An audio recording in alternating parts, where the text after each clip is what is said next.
Ya, chicos, buenas tardes. Comenzaremos nuestra clase de hoy. Para hoy día teníamos previsto avanzar algo de teoría, ¿ya? Eh, lo que nos corresponde hoy día sería fuentes de alimentación, ¿ya? Y hay que hablar un poquito acerca de lo que son las fuentes de alimentación, ¿no? Y qué tipos de fuentes de alimentación hay. Entonces, para eso vamos a ir viendo lo que es una pequeña definición, ¿no? Y que nos dice que se denomina batería o tal vez acumulador al dispositivo capaz de almacenar electricidad de forma o en forma de energía química. Obviamente, después, esta energía química o básicamente trata de decir que se usan procedimientos electroquímicos, ¿no? Para producir esa energía. Este ciclo nos dice que se puede repetir por un determinado número de veces, ¿no? Entonces, básicamente de lo que estamos hablando es de que se trata de un generador que no puede funcionar sin que se le haya suministrado electricidad. Esto con anterioridad, ¿no? Mediante lo que se denominaría al proceso de carga, se podría decir, ¿no? Entonces, las baterías, a diferencia de las pilas, obviamente son recargables, ¿no? Aunque según estos términos en ciertos países o en ciertos contextos, pueden ir cambiando o intercambiarse entre ellos el término de una pila con una batería, ¿no? O podrían confundirlos, por así decirlo. Entonces, para eso nosotros vamos a ver ahora lo que es un poquito sobre estos términos que podemos encontrar en cuanto a las fuentes de alimentación, ¿no? Entonces, básicamente vamos a tener lo que es el término pila, que básicamente esto hace referencia a los generadores de electricidad basados en procesos químicos, pero que estos no son reversibles, o también llamados acumuladores de energía eléctrica no recargables, mientras que el término de batería básicamente hace referencia a ciertos dispositivos, los podemos ver, electroquímicos, ¿no? Que pueden ser semi-reversibles, ¿no? O por último tendríamos lo que son también los acumuladores de energía eléctrica, que estos básicamente sí se pueden volver a recargar, ¿no? Entonces, tanto pila como batería son términos que provienen de los primeros tiempos en los que se hablaba de lo que era la electricidad, en los que se juntaban varios elementos, ¿no? Como por ejemplo celdas, ¿no? En el primer caso, uno encima de otro, se podría decir, o apilados, ¿no? Y en el segundo, se los van colocando de manera lateral, se podría decir. Esto dentro de una batería, ¿no? Y estas dos formas de ir acomodando esas celdas, tanto en pilas como en baterías, ¿no? Se lo sigue practicando, ¿no? Se lo sigue usando actualmente.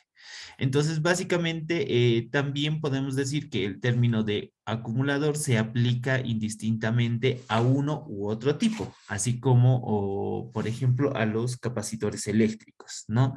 Entonces, siendo de este modo un término neutro capaz de englobar y describir a todos ellos, lo que sería básicamente un acumulador, ¿no? Y englobaría a ambos, ¿no? A lo que es una pila y es una batería, ¿ya?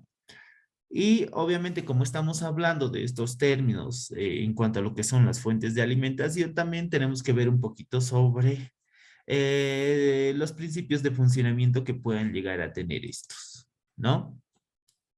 Entonces, para eso nosotros tenemos que ver que el principio de funcionamiento de un acumulador está basado esencialmente en un proceso químico reversible. A esto se le llama o se le conoce como reducción, ¿no? Y su contrario que sería oxidación. Entonces, ese proceso químico reversible lo podemos ver como una reducción y oxidación, ¿no?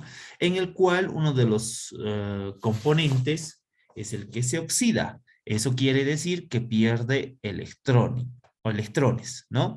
Y el otro nos dice que se reduce, como están viendo ahí en la imagen, que quiere decir que de alguna manera gana electrones, ¿no? Es decir, básicamente que es un proceso cuyos componentes no resulten consumidos ni se pierdan, ¿no? Sino que meramente estos tienden a cambiar su estado de oxidación y que a su vez pueden retornar a un estado original, ¿no? Obviamente esto siempre y cuando estemos hablando de unas circunstancias adecuadas para estos químicos que se utilizan, ¿no? Por ejemplo, estas circunstancias se pueden dar en el caso de los acumuladores, el cierre del circuito externo, ¿no? Lo que hablábamos nosotros, para que pase energía hay que cerrar el circuito, decíamos, ¿no es cierto? Tiene que tener su polo negativo y su polo positivo para que se comience a, por ejemplo, poder brindar esa energía que les decía, ¿no? Obviamente esto considerándolo como un proceso de descarga, ¿no? O la aplicación de una corriente, ¿no? Y esto también llegaría a pasar igualmente cuando se tenga que realizar una carga, ¿no? De alguna manera. Y básicamente tiene que ver mucho con que nosotros tengamos que cerrar el circuito, ¿no? Entonces, un acumulador es básicamente un dispositivo en el que la polarización, se le dice, ¿no? Se lleva a sus límites alcanzables y consta en general de dos electrodos, ¿no? Esto obviamente del mismo material, se podría decir, ¿no? Y que ambos están sumergidos en ciertos casos en un electrolito, el cual nos va a poder brindar a nosotros que podamos suministrar esa energía gracias a ese electrolito, ¿no? O se pueda mantener la carga que nosotros le hemos dado a un determinado acumulador, ¿no? Entonces, básicamente es eso en cuanto al principio de funcionamiento, ¿no? Es básicamente como que en la oxidación un átomo pierde un electrón y en cuanto nosotros hablamos a la reducción, un átomo se dice que gana un electrón, ¿no? Entonces, eso tiene mucho que ver con lo que es la carga y la descarga de un acumulador, ¿no? Ese es el proceso que se sigue o ese es el principio de funcionamiento que tienen los acumuladores, ¿no? Y esto lo podemos ver tanto en pilas como en baterías, ¿no? Y como les mencionaba, dependiendo de cómo estén diseñadas sus celdas, ¿no? Bueno, ahora sí, pasemos un poquito a ver algo de historia, ¿no? Sobre este tema de lo que es las fuentes de alimentación, donde nosotros podemos describir que esto se va dando por etapas, ¿no? Y por años, donde, por ejemplo, tenemos una primera etapa que es en el año de 1800, más concretamente sería el 20 de marzo, ¿no? Donde el científico Alessandro Volta comunica su invento de la pila o básicamente hace público el descubrimiento de la creación de la pila, ¿no? Y básicamente ahí se da sus inicios, ¿no? Y posteriormente, en 1987, ¿no? Nos dice que otro científico igual, que es Gassner, patentó la denominada pila seca, ¿no? Ya que no tiene un electrolito líquido, ¿no? Sino que más que todo es compuesto por una pasta de yeso, ¿no? Después pasamos que, por ejemplo, a finales del siglo XX, en ese periodo de tiempo, la electricidad se iba convirtiendo rápidamente, por ejemplo, en un artículo cotidiano, se podría decir, para todas las personas, ¿no? De modo que comenzó a fabricarse y ser utilizado casi inmediatamente, iniciándose con esto o un continuo proceso de desarrollo para ir perfeccionando este tipo de baterías y evitar sus deficiencias, ¿no? Proceso que hoy en día aún se sigue realizando, ¿no? Y eso nosotros los podemos ir viendo, ¿no? Por ejemplo, hemos comenzado con pilitas, ¿no? Y obviamente hoy en día ya hay todo tipo de baterías o acumuladores o pilas, como ustedes lo quieran llamar, ¿no?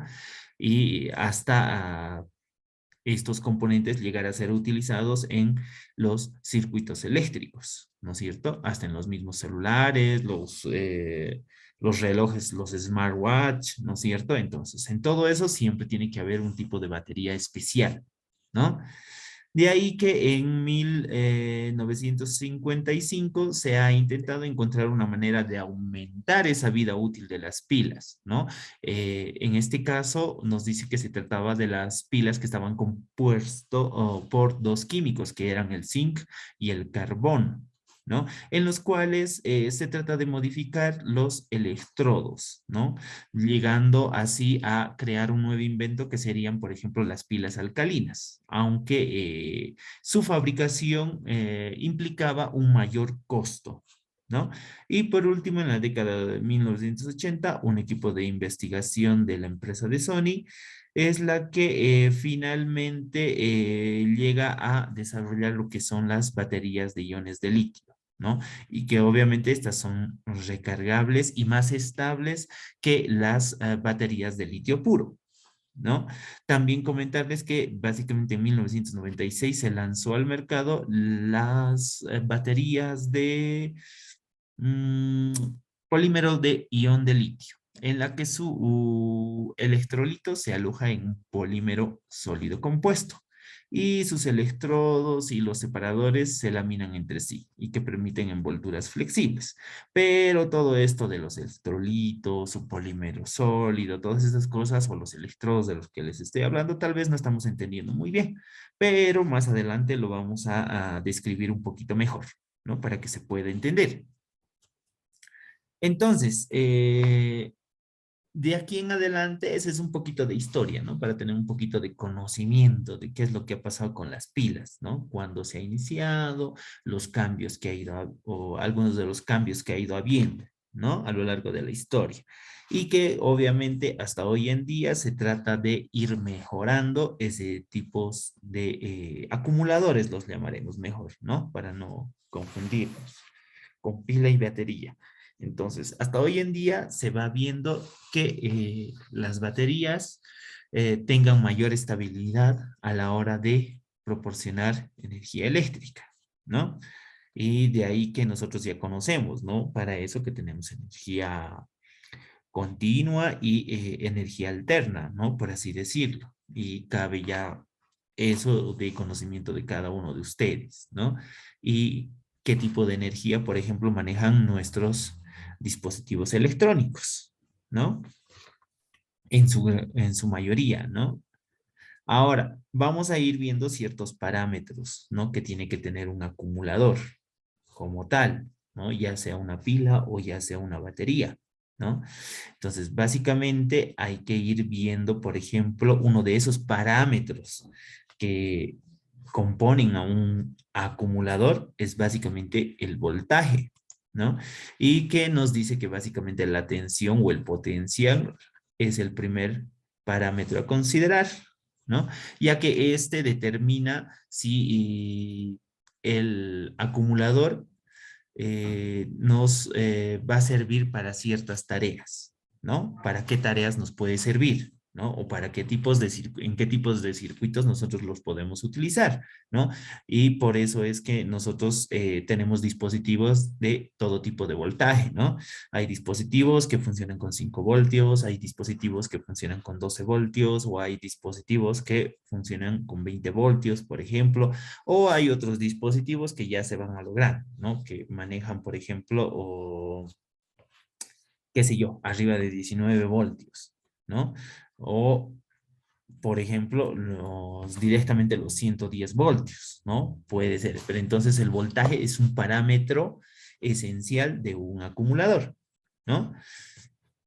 Y que básicamente la unidad del voltaje es el voltio, ¿no? Ahora aquí nos presentan ahí una ecuación, se podría decir, o una fórmula en cuanto a su expresión matemática, ¿no? Donde nosotros vamos a ver que el voltaje es igual al trabajo sobre la carga. Estos en base del tiempo, ¿no?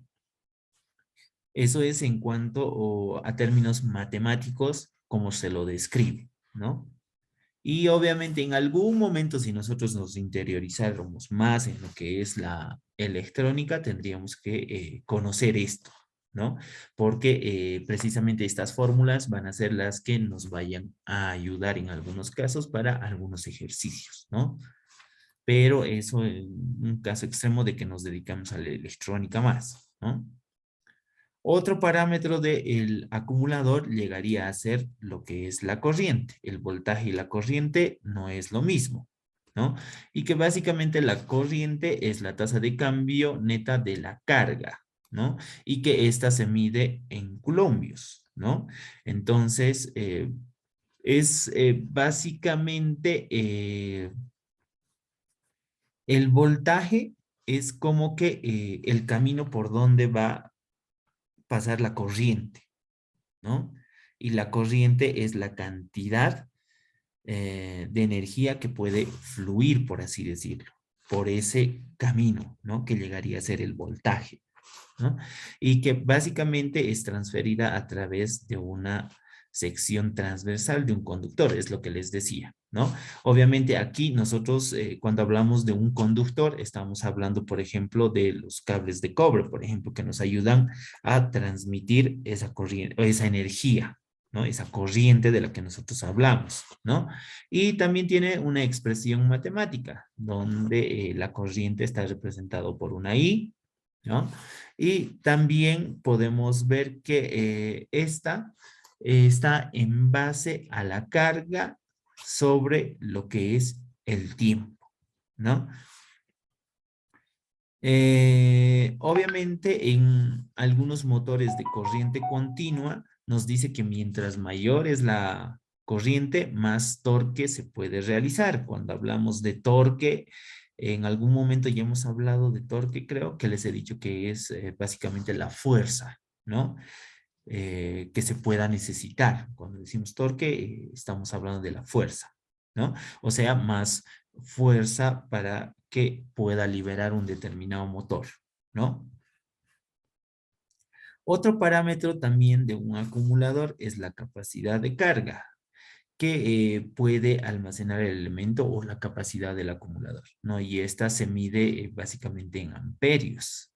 Y es el segundo parámetro a considerar dentro también de lo que es los parámetros de un acumulador, ¿no?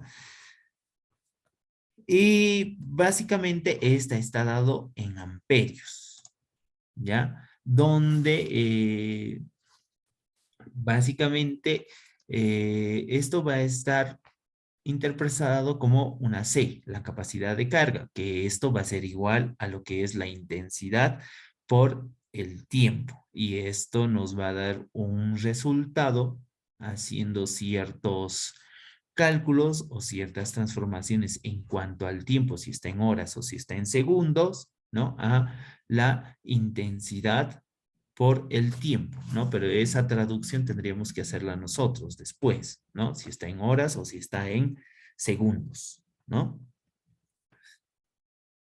Ya, eso en cuanto a lo que es la capacidad eléctrica. Y por otro lado, también nos dice que podríamos tomar en cuenta lo que es cuando nosotros veamos indicaciones en el cuerpo de las baterías o en sus envases, como o que, por ejemplo, ciertas descripciones, ¿no? Que se carga a 120 miliamperios durante 12 horas, por ejemplo, o el producto o este producto o esta batería puede exceder la capacidad del acumulador, ¿no? Donde básicamente el exceso de la carga lo que hace es disipar dentro de la batería esta energía en forma de calor, ¿no? A causa de que estos acumuladores en su interior tienen una resistencia, ¿no? Y cuando ya se les carga por demás energía, lo único que hace esa resistencia es agarrar esa energía que ya está de más en el acumulador, entonces lo va disipando en forma de calor, ¿no? Y así también podemos tener lo que es los parámetros de una resistencia. Y obviamente ustedes ya saben qué es una resistencia, ¿no? Básicamente estas están dentro de lo que son los acumuladores y nos permite suministrar cargas, en algunos casos muchos más intensas o, por ejemplo, o controlar ese suministro de esas cargas, ¿no? Y básicamente eso en cuanto a lo que serían algunos parámetros de algunos acumuladores, ¿no? ¿Dónde está la resistencia? Ya les he dicho. Y tendríamos que ver lo que son los tipos de acumuladores, ¿no? Pero tipos de acumuladores que son recargables, ¿no? Dentro de esto nosotros vamos a ver, por ejemplo, que las baterías recargables usan reacciones electroquímicas, como ya hemos venido hablando desde un principio, ¿no? Que básicamente este proceso electroquímico son reversibles, ¿no es cierto? Eso es lo que habíamos dicho. Y con esto queremos detallar que cuando la reacción transcurre en un sentido, se agotan los materiales de la pila, mientras se genera una corriente eléctrica, ¿no? Entonces, para que la reacción transcurra en sentido inverso, es necesario una corriente eléctrica para regenerar los materiales consumidos, cosa que nosotros no vemos, por ejemplo, con las pilas, ¿no? Porque una vez cuando nosotros terminamos de usar una pilita normal, esa pila ya no tiene carga eléctrica, ¿no es cierto? Entonces, si estamos hablando de recargables, tiene que darse la manera de que de alguna manera esos materiales o esos químicos que se han consumido en una pila, los cuales nos proporcionaban energía cinética, se vuelvan a regenerar, ¿no? Para que se vuelva a cargar de energía, ¿no? Y cabe recalcar que las baterías recargables vienen en diferentes tamaños y emplean diferentes combinaciones de productos químicos para conseguir ese resultado, ¿no? De que se descarguen y se puedan volver a cargar, ¿no? Entonces, nosotros podemos ver o podemos conocer esta pequeña lista sobre ciertos tipos de baterías, como por ejemplo las baterías de plomo y ácido, las baterías de níquel y hierro, o también baterías de níquel y cadmio, o baterías de níquel e hidruro metálico, baterías de iones de litio, baterías de polímero de litio o baterías de plomo y ácido, ¿no? Entonces, cabe recalcar que todos estos tipos de baterías son los que existen o son los que más se han puesto en fabricación o uso, se podría decir, de la gente, ¿no? Y podemos comenzar hablando de cada uno de estos tipos de acumuladores, ¿no? Entonces, los acumuladores o tal vez las baterías de plomo son un tipo de batería muy común, por ejemplo, ¿en dónde? ¿Dónde vemos ese tipo de baterías, chicos?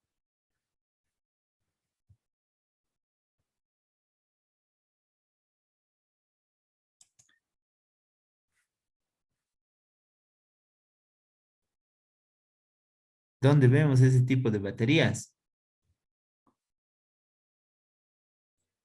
Las baterías de los coches, de los autos, ingeniero. Exacto, ¿no? Esos son un tipo de batería, ¿no? Básicamente, esos están, se podría decir, en vehículos convencionales, se podría decir, ¿no? O baterías de autos, como alguien menciona, ¿no? Entonces, básicamente, estos pueden proporcionarnos ¿cuánto de voltaje? ¿Han escuchado? Más o menos en los autos, ¿cuánto de voltaje se utiliza esas baterías? Exacto, 12 voltios, ¿no? O básicamente nos dicen que pueden proporcionar, ¿no? Una tensión entre los 6 voltios y los 12 voltios. O también pueden haber otras baterías más grandes que pueden ser, pero múltiplos de 2, ¿no? Y obviamente esto está en base a lo que nosotros mencionábamos, que eran celdas, ¿no? Y que generalmente estas celdas que se van apilando, ¿no? O se van juntando, ya sea de manera lateral o una encima de otro, generalmente hacen referencia a que por celda pueda estar, por ejemplo, suministrado no, serían que cada celda pueda contener, por ejemplo, o proporcionar 2 voltios, ¿no?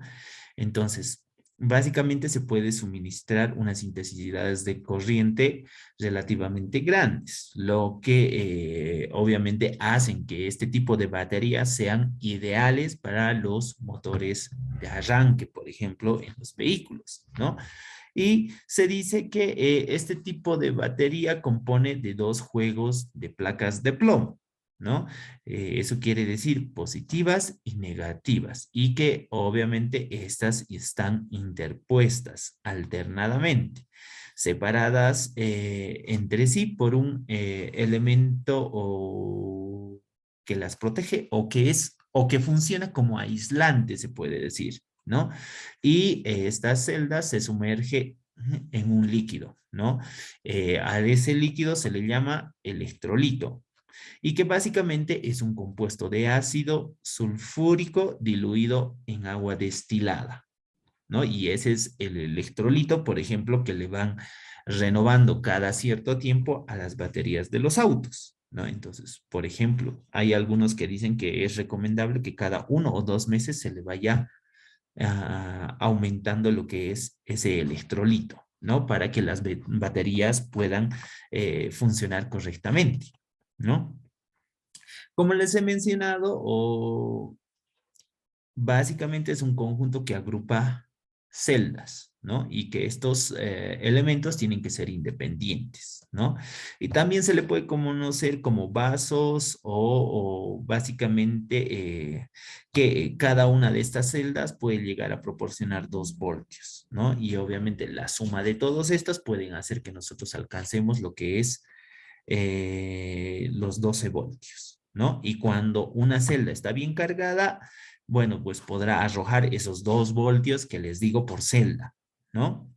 Y que básicamente cada una de estas celdas se conectan en serie. Y así es como se forma una batería, ¿no? De este tipo, ¿no? Entonces, en el ejemplo podemos ver que básicamente tiene 6 celdas, ¿no? Y que estas están en serie, ¿no?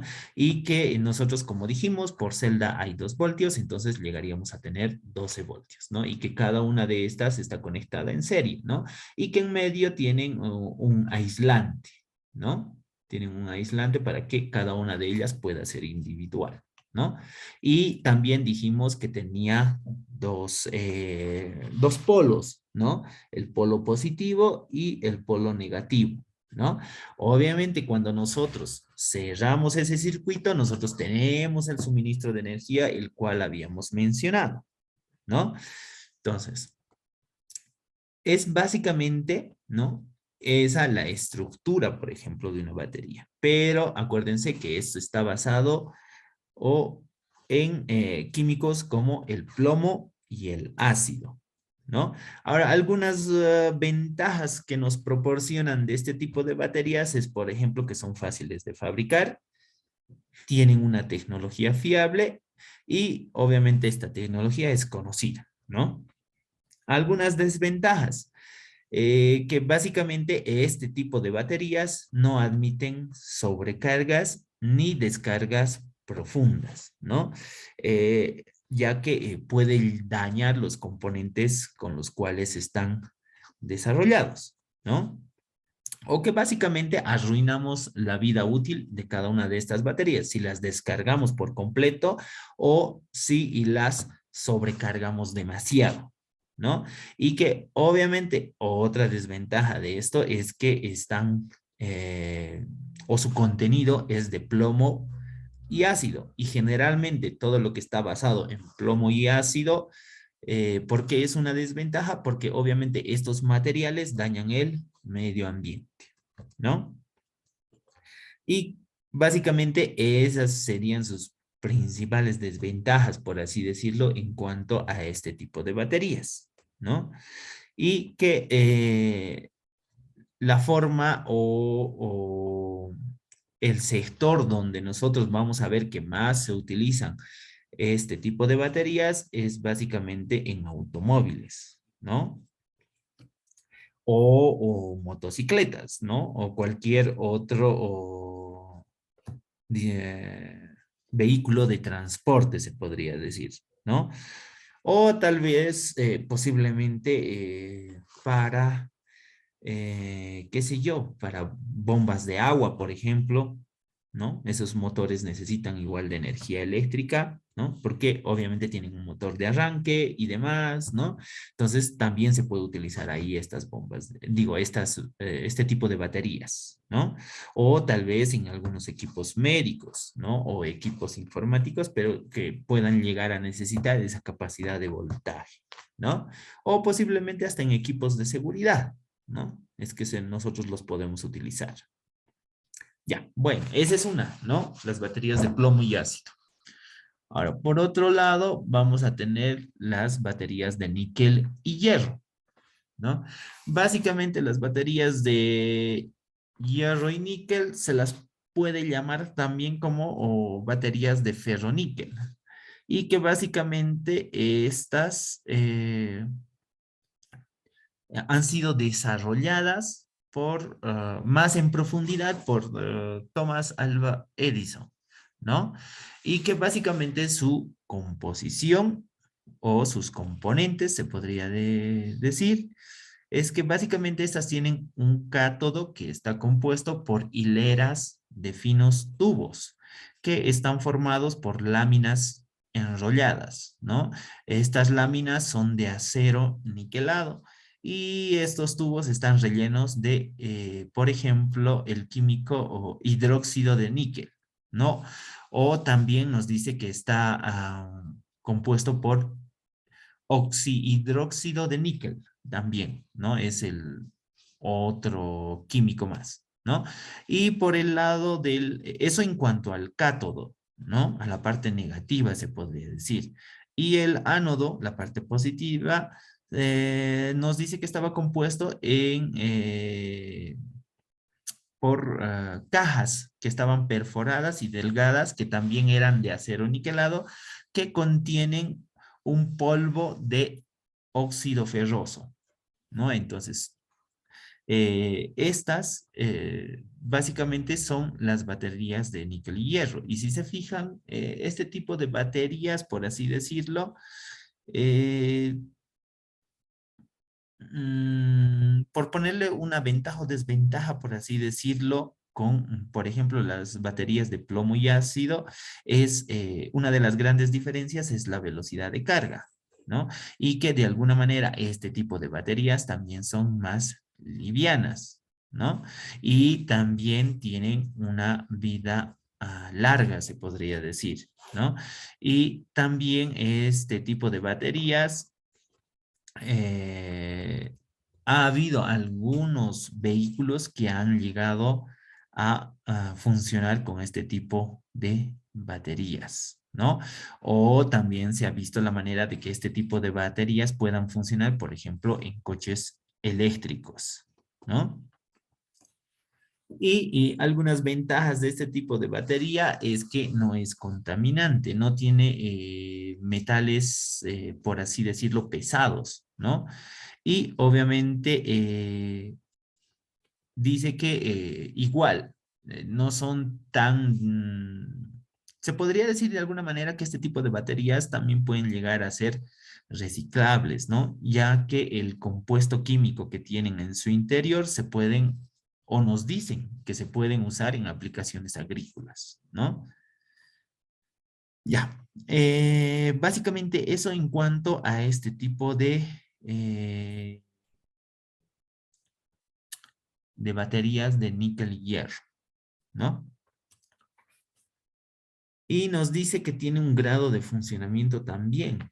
¿no? O una temperatura de funcionamiento, ¿no? Donde puede rendirnos mejor o nos dan esas especificaciones y que sería más o menos entre los menos 40 grados centígrados y los 46 grados centígrados, ¿no? Ese es otro tipo de batería, pero que no las vemos aún muy utilizado en nuestro medio, por ejemplo, ¿no? Mm, ¿Qué más en cuanto a a este tipo de baterías? A ver. Eh, Básicamente eso, ¿no? Ya que no son muy comunes, por así decirlo. Incluso para este tipo de baterías se las ha visto o la manera de usarlas con paneles solares y turbinas de viento, ¿no? Ya, pasemos a la otra. Ahora sí, vamos a ver lo que serían baterías de níquel y cadmio, ¿no? Entonces, estas baterías de níquel y cadmio son baterías recargables de uso doméstico y también se dice que pueden ser de uso industrial, ¿no? Pero aquellos que sean profesionales, ¿no? Eh, que obviamente de alguna manera cada vez se usan menos este tipo de baterías, ¿no? Debido a su efecto de memoria y al cadmio. Básicamente porque el cadmio también es un químico contaminante, ¿no? Nos dice que tiene un gran enemigo este tipo de baterías, ya que es el calor, ¿no? Y los elementos que lo componen, como por ejemplo el níquel y el cadmio, eh, se podría decir que se deterioran más con la calor, ¿no? Nos dicen que sí, y es, por ejemplo, este tipo de batería, nosotros la cargáramos con una corriente elevada y que una vez alcance la carga máxima, se sigue suministrando corriente, ¿no? Entonces, de alguna manera, esto hace que en el interior se vaya a disipar, ¿no? Pero como mencionamos anteriormente, ¿no? Hay algunos que cuentan con una resistencia y esa resistencia lo que hace es cuando se le suministra una carga de más de energía, entonces lo que hace la resistencia es disipar en forma de calor, ¿no? Esa energía con su demasía, ¿no? Y obviamente este pequeño hecho puede llegar a de alguna manera deteriorar este tipo de baterías o incluso puede llegar a destruirla, ¿no? Obviamente existen cargadores de baterías comerciales que detectan el momento de carga máxima, ¿no? En algunos dispositivos, o bueno, hoy en día ya la mayoría de los cargadores, no sé si se han enterado, ya son más automáticos, ¿no? Porque en su interior, en su circuito eléctrico, ellos controlan, ¿no? Que tu batería ya esté cargada a su tope y una vez que está cargada a su tope, entonces automáticamente internamente hace el corte del suministro de energía para la carga de la batería, ¿no? Entonces ya esa tecnología se está implementando en lo que son, por ejemplo, nuestros celulares, ¿no? Porque muchos de nosotros, ¿qué es lo que hacemos, ¿no? Por ejemplo, en la noche agarramos y que cargue nuestro celular, lo colocamos y nos olvidamos, ¿no? Y hasta el día siguiente. Entonces, como mencionan acá, la carga excesiva puede de alguna manera ya dañar las baterías. Y eso era lo que pasaba antes, ¿no? Si se acuerdan, cuando los celulares tenían sus baterías que se podían cambiar, ¿no? Entonces, lo que hacían, generalmente esas baterías se dañaban y tendían a hincharse, ¿no? Si se acuerdan. Se hinchaban y esa batería ya no servía. Era inservible e incluso corríamos el riesgo de que puedan reventar, ¿no? Entonces, no sé si alguna vez han visto esos tipos de baterías, ¿ya? Ya, eso en cuanto a este tipo de baterías de níquel y cadmio. Obviamente, dentro de sus ventajas de este tipo de baterías es que pueden recargarse. Y obviamente nos dice que tienen una mejor construcción. Y obviamente estas son, eh, se podría decir que son más fuertes que las pilas normales que nosotros conocemos, ¿no? Tienen una resistencia interna extremadamente baja, nos dicen, ¿no? Y ahí están viendo cómo es que está organizado en su interior, ¿no? Tiene una placa negativa de cadmio, una placa positiva de hidróxido de níquel, ¿no? Y en medio tiene unas láminas de hidróxido de potasio, ¿no? Algunas desventajas de esta nos dice que tienen una densidad de energía baja, ¿no? Y que posiblemente pueda haber algunas consecuencias medioambientales, ¿no? Y ya que contienen un 6 a un 18% de cadmio, que es un metal pesado o un metal tóxico, como les mencionaba, ¿no? Ya que por ese motivo estas baterías requieren de un cuidado especial durante su eliminación, ¿ya? Entonces hay que tener cuidado con ese tipo de baterías. Obviamente esto lo van a ver en la descripción de las pilitas, por ejemplo, ¿no? Tenemos pilas y tenemos cargadores, entonces ahí ustedes pueden ver qué componentes tienen, ¿no? Traen una pequeña especificación. Y también nos dicen que este tipo de pilas o de baterías tienen que estar alejadas, por ejemplo, de los procesos de soldadura, tienen que estar conservadas en temperaturas no tan bajas, ¿no? Durante el proceso de carga especialmente, ya que de alguna manera eso también puede llegar a deteriorar este tipo de baterías, ¿no? También nos hacen la recomendación de que este tipo de baterías no hay que descargarlas por completo, porque si las descargas completamente, ya no se pueden volver a cargar, ¿no? O es más complicado que puedan reaccionar a sus electroquímicos, ¿no? O sus químicos puedan llegar a regenerarse, por así decirlo, de alguna manera, ¿no? Ya. Ahora pasaremos a otro tipo de baterías, que serían las baterías de níquel e hidruro metálico, ¿no? Básicamente nos dicen que tiene ciertas similitudes con lo que son las baterías de níquel y cadmio, ¿no? Como, como las anteriores que vimos. Tiene ciertas características parecidas, pero que de alguna manera este tipo de baterías son superiores, ¿no? Obviamente acá nos dice que va a reemplazar lo que es el cadmio por el hidruro metálico. Y obviamente está eliminando el cadmio, ya que el cadmio de alguna manera también es tóxico, es costoso, ¿no? O sea, básicamente representaba un peligro para el medio ambiente, ¿no? Entonces, básicamente se hace el reemplazo de el cadmio por el hidruro metálico. Y nos dice que nos ofrece una mayor capacidad para el mismo tamaño y el mismo peso que tenían, por ejemplo, las baterías de níquel y cadmio, ¿no? Y nos dicen que nos puede entregar un voltaje nominal de 1.2 voltios. Y también nos hacen referencia a que este tipo de batería tiene que, como la anterior, de la misma manera, evitar la descarga completa, ya que este tipo de batería también puede llegar a dañarse. Eh, ¿Qué más en cuanto a esta batería? A ver.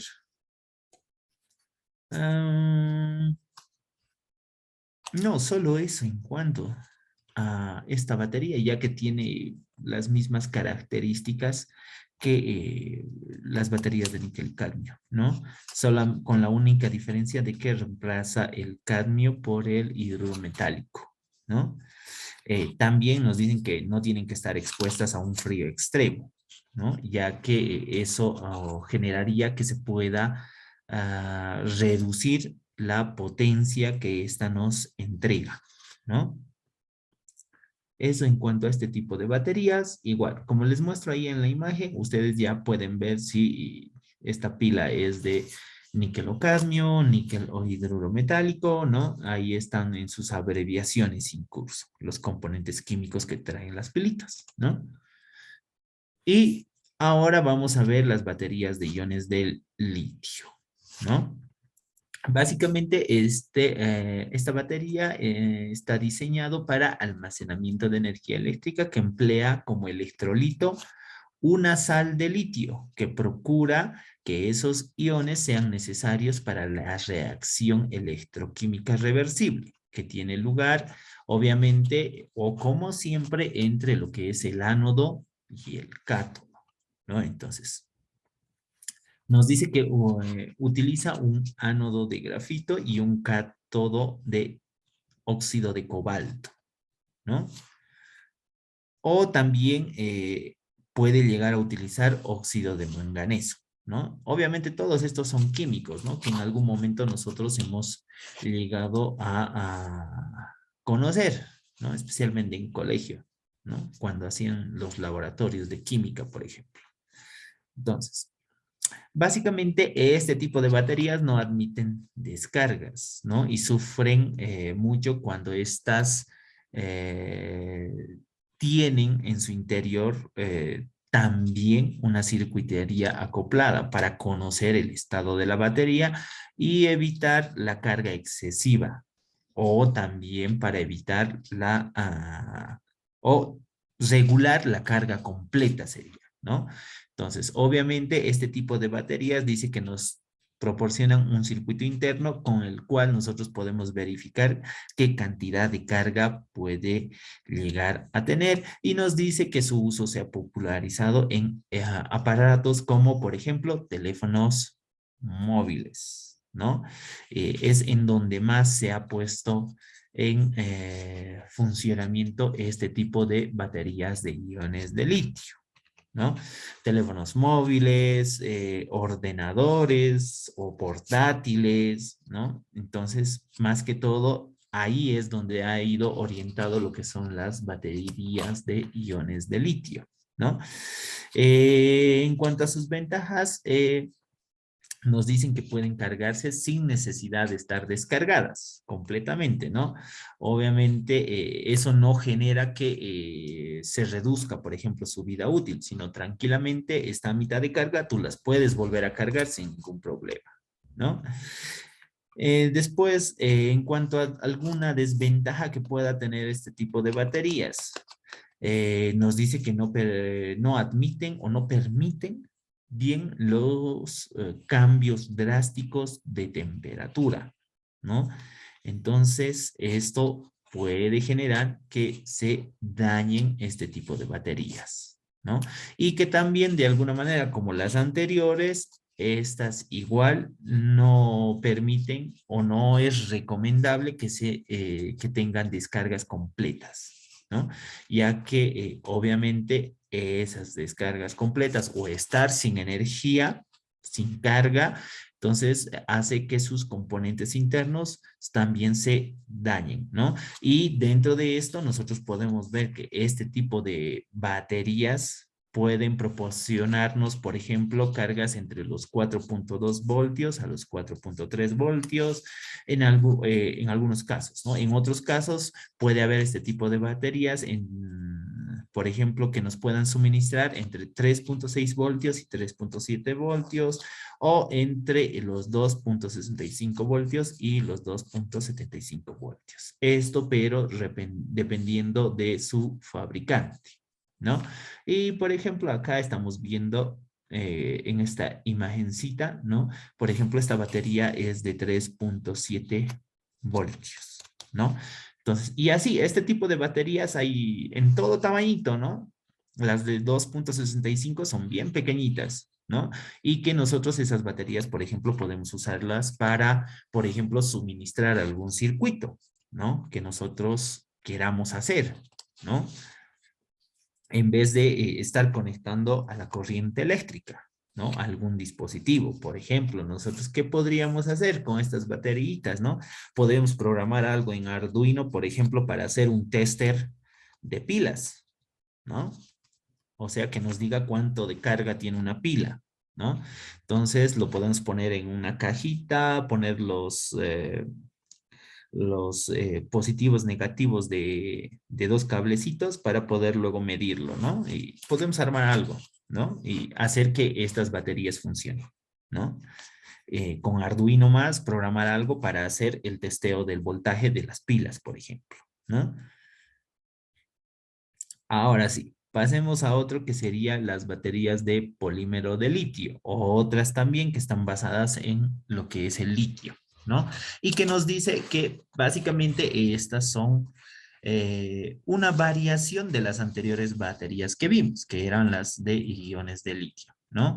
Y también recalcar que sus características son muy similares a las anteriores baterías que vimos, ¿no? Obviamente, en comparación a las otras, estas otras baterías nos dicen que también su tamaño ha sido reducido, ¿no? Esa es una de sus ventajas, ¿no? En comparación a los otros componentes, ¿no? Y que básicamente incluso estas baterías se pueden usar en paralelo, dice, ¿no? Donde obviamente estas están compuestas por celdas, ¿no? Y obviamente podemos ir conectando estas baterías en paralelo, ¿no? Por eso tienen sus cablecitos, ¿no? Para que nosotros tengamos un circuito y al cual nosotros la podamos acoplar, ¿no? En paralelo. Y nos dice también que este tipo de baterías nos puede proporcionar, por ejemplo, voltajes de 3.7 voltios a 4.2 voltios, ¿no? Y el mínimo que podemos encontrar en estas baterías es de 3 voltios, ¿no? Eh, ya que si nosotros no se crean pilas o bueno, este tipo de baterías por debajo de los 3 voltios, porque si tuviéramos una de 2 voltios con este polímero de litio, básicamente la pila se dañaría o la batería esta se dañaría, ¿no? No aguantaría, nos dice, ¿no? Y que básicamente este tipo de baterías que son de polímero de litio, gracias a su tamaño y a su peso, nos dice que son útiles, por ejemplo, para los manos libres, por ejemplo, que nosotros utilizamos, ¿no? Entonces, tienen una tecnología de Bluetooth acompañado a los manos libres, ¿no es cierto? Y también tienen una batería. Entonces, esas baterías que se utilizan, por ejemplo, en los manos libres, es básicamente baterías de polímero de litio, ¿no? Entonces, fíjense que todos estos tipos de baterías van siempre, nosotros no conocemos, ¿no? Nosotros lo único que hacemos es utilizar los dispositivos y no sabemos qué tipo de baterías estamos utilizando, ¿no? Entonces, ya más o menos con esto tendríamos un poquito de conocimiento para saber qué tipos de baterías se utilizan en los dispositivos electrónicos. Ya. Las cargas que pueden manejar dependiendo a las celdas, nos dice que pueden variar, ¿no? De alguna manera. Por ejemplo, o lo mínimo dijimos 3 voltios, ¿no? Y que pueden haber, dependiendo a la cantidad de celdas que se les pueda poner a este tipo de baterías, pueden, dependiendo a las celdas, nos pueden proporcionar 3.7 voltios, 7.4 voltios, 11,1 voltios o 14,8 voltios, ¿no? Dependiendo de la cantidad de celdas que pueda tener este tipo de baterías. Y también nos dice que hay otros tipos de acumuladores, ¿no? Como por ejemplo las pilas de combustible, ¿no? Entonces, en los anteriores, si ustedes se han fijado, es más que todo, a excepción de la de plomo y ácido, en las otras todo era en base a químicos, ¿no? Y aquí obviamente se usa un electrolito, ¿no? O un tipo de combustible, se podría decir, ¿no? Ya que ese combustible lo podríamos ver como un acumulador, se dice, ¿no? Aunque eso tenga que convertir energía química ¿no? En energía eléctrica. Y que básicamente estas también son recargables, ¿no? Y ahí más o menos está la explicación de cómo es que funciona. Y básicamente estos nos dicen que funcionan con hidrógeno, ¿no? Y pueden también utilizarse otros combustibles, como por ejemplo el metano o el metanol, para poder obtener ese hidrógeno, ¿no? Entonces, de alguna manera esto va cambiando, ¿no? Entonces se van mezclando también los componentes que tienen, ¿no? Y obviamente esto va a estar diseñado para permitir el reabastecimiento continuo de los reactivos consumidos, ¿no? Básicamente produce electricidad de un combustible y de oxígeno. Es básicamente lo que se le aplica, ¿no? Se pone un combustible, ese combustible pasa por el ánodo y básicamente tiene un electrolito, el cual hace que esta combinación, se podría decir, genere lo que es un suministro de energía, ¿no? Y nos dice también que puede existir otros tipos de condensadores eléctricos también, ¿no? Pero esos condensadores eléctricos, ¿no? Básicamente lo que hacen es acumular energía, ¿no? Pero los condensadores ya es más tema de electrónica, ¿no? Obviamente esos lo único que hacen es almacenar un poco de energía eléctrica para luego ser liberada, ¿no? Y van a ver que, por ejemplo, estos condensadores de alta capacidad que se les llaman, se usan, por ejemplo, en algunos relojes, ¿no? De los nuevos, ¿no? Y básicamente eso sería en cuanto a lo que son las fuentes de alimentación, ¿no? Entonces, este es un poco de conocimiento de qué tipos de baterías existen, ¿no? Aunque muchas de estas nosotros no las hemos visto, ¿no? Solamente conocemos las normales, ¿no? Entonces, y obviamente las que usamos, por ejemplo, en nuestros cargadores, ¿no? Entonces, es un poquito de conocimiento para que nosotros sepamos qué tipos de baterías utilizamos, ¿no? Y en base a este conocimiento, posteriormente nosotros escoger la mejor batería, por ejemplo, que nos pueda funcionar en una aplicación de robótica, ¿no? O en algún circuito o que nosotros vayamos a diseñar o aplicarlo en domótica también, no hay problema, ¿no? Entonces hay que conocer un poquito más acerca de lo que son las baterías.